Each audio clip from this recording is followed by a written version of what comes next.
Ladies and gentlemen, good afternoon. Welcome on the Culture News. My name is David Serero, and I have the pleasure to have today on iHeart Radio on the Culture News a fantastic author, but also, I would say, a speaker, a very wonderful teacher, also wonderful person who has written two books about autism and about his autism. This is a very special guest who we have today, and I'm extremely honored of having him. Ladies and gentlemen, please meet the one and only Mr. Matthew Kenslow. Matthew, how are you today?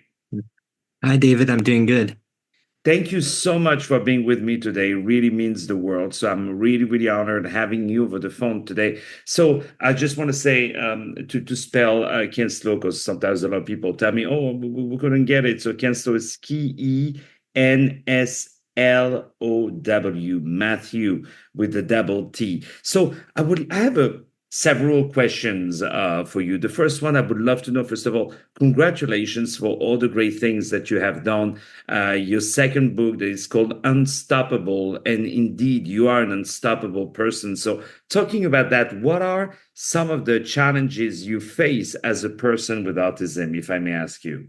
Yes, some of the challenges include these. It's hard to concentrate. It's hard to shut my mind off when it's supposed to. So, homework took a long time for me. Trying to finish a test at school took time for me. I had a speech delay, so I had to take speech therapy throughout school, which helped a lot. And have always been very shy around my friends. I mean, I've made a lot of friends, but it was hard for me to put my foot forward and ask any of them if I could spend time with them. And I was also teased for having autism too. Oh boy, I swear, sometimes kids they can be so terrible. But how was it? You answered me a little bit, but really your childhood, living with autism, and how easy was it to make friends in a way? Sometimes it was easier to make friends because they were some of my schoolmates were eager to talk with me and play with me. Other times it was kind of a bit hard to make friends because it was hard for me to like start talking to them myself. I usually waited for people to come to me. Oh man, well, I wish I was in school with you. We would have been friends right away, you know. So, what were the things in school and college that help you succeed? Besides speech therapy, I had RSP, and RSP stands for Resource Specialist Program. I had that from elementary school to high school. And then when I got to college and university, they had disability services. There, they provided a quieter place to take exams. They gave us an extension for exams, like a time and a half extension.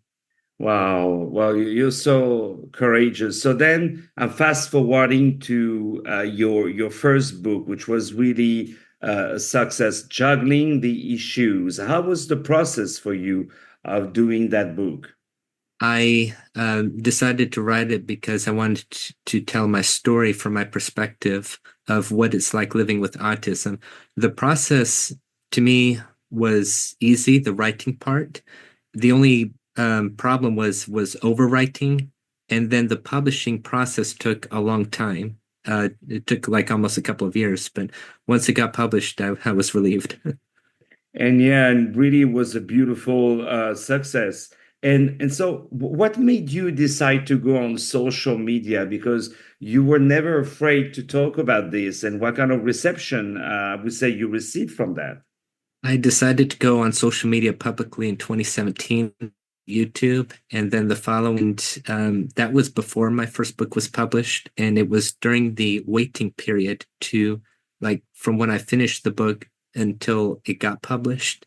But I decided in the meantime, I would just post on social media to offer some form of encouragement that I can. And I've gotten a lot of worldwide support, like from Scotland and Albany and Ireland. And a lot of people tell me that they could relate. And there's one person in Albany that said that my kind words and my kindness had helped his friend um, be able to express herself better. I mean, she used to be afraid because she was autistic, but now she's able to express herself better. And another person from Scotland said that I'm helping her understand her son better.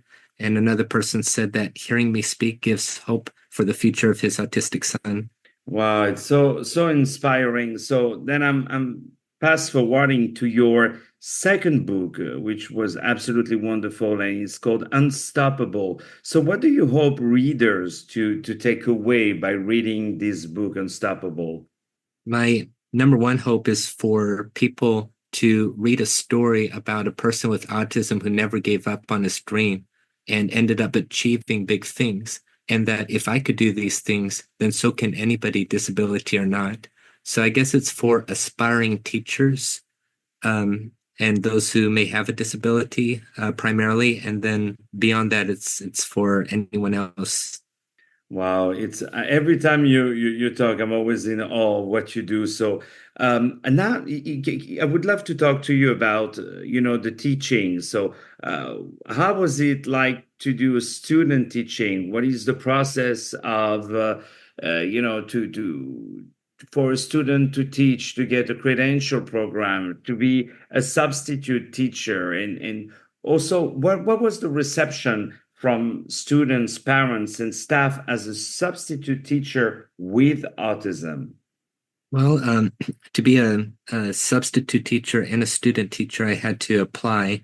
I had to apply for my at my university to be in the credential program, and I had to pass a couple of standardized tests, like the CBEST and the CSETs, they call them here in California. And then for a substitute teacher, again, I had to apply with the school district and to take all the clearinghouse fingerprints and everything. And then I like my student teaching and substitute teaching experience had just been wonderful. I mean, I never really thought that I'd get the reception that I did, but a lot of students appreciate me, like most of them, that is.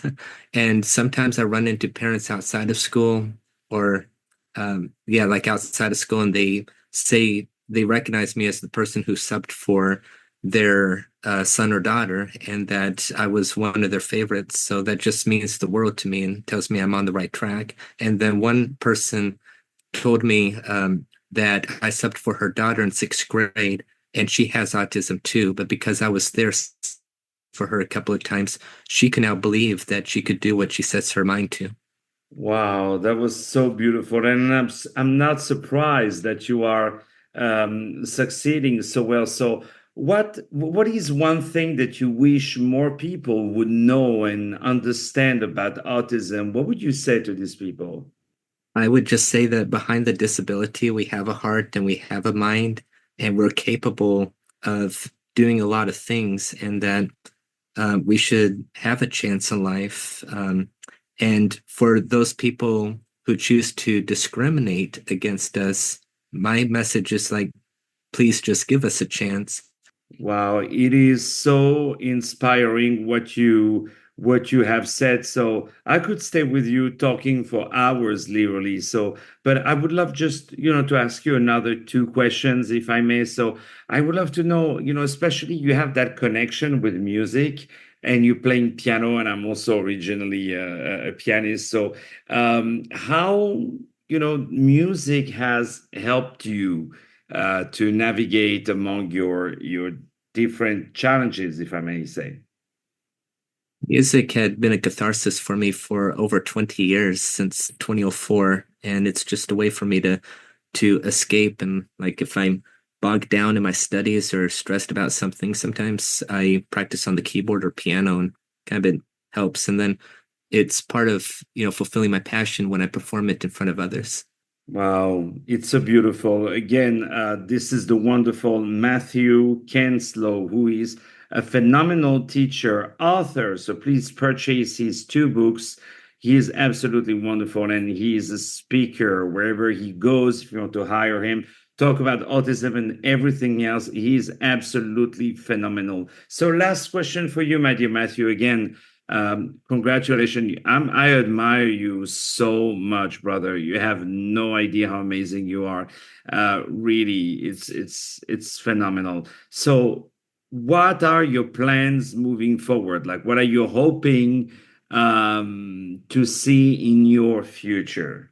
I'm really hoping that I'd continue as a substitute teacher for the next few years as I go across my county, Orange County, and do my assemblies. And for my school assemblies, I volunteer those assemblies, and I've spoken to over 10,000 students thus far, and a 500,000 more to go in my county. And so I have a big goal.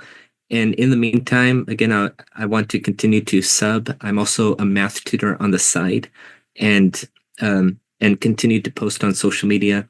And when I can, go like on radio or news, and just to make an encouragement. And then I'm also applying to be a math professor, just so I could continue with that with the teaching passion. So I'm currently waiting to hear back. So yeah, math professor. Wow, man, I wanted to say anything else because, like, wow, you're doing so much, and I admire you so much for, first of all, your two books. The most recent one is called Unstoppable, and it goes so much with what you are. You know, you're an unstoppable person, and of course, your first book, Juggling the Issues, is the correct name, but really unstoppable. It matches so well your personality. You are a force of nature, Matthew. This is the very talented Matthew Kenslow. Matthew Kenslow, Kenslow. Matthew Kenslow. Ladies and gentlemen, my name is David Serero. I had the pleasure to have today on iHeart Radio on the Culture News the very talented author and teacher and speaker and so many things, but most importantly, an inspiration for so many of us, the wonderful Matthew Kenslow. I invite you to purchase and read his two books, Juggling the Issues, and his most recent one, Unstoppable. For 20 years, he's been facing autism and being almost proud of it and working as a substitute teacher. And he was named, he won a lot of awards as being a sub, but he's more than that again. And whenever you see someone with autism, they're all like human beings, like any one of us. And their differences is our chance. That's exactly what it is. I'm so happy of this interview with Matthew Kenslow. Right now, more music after Matthew has enlightened our day. More music to follow up. Stay tuned.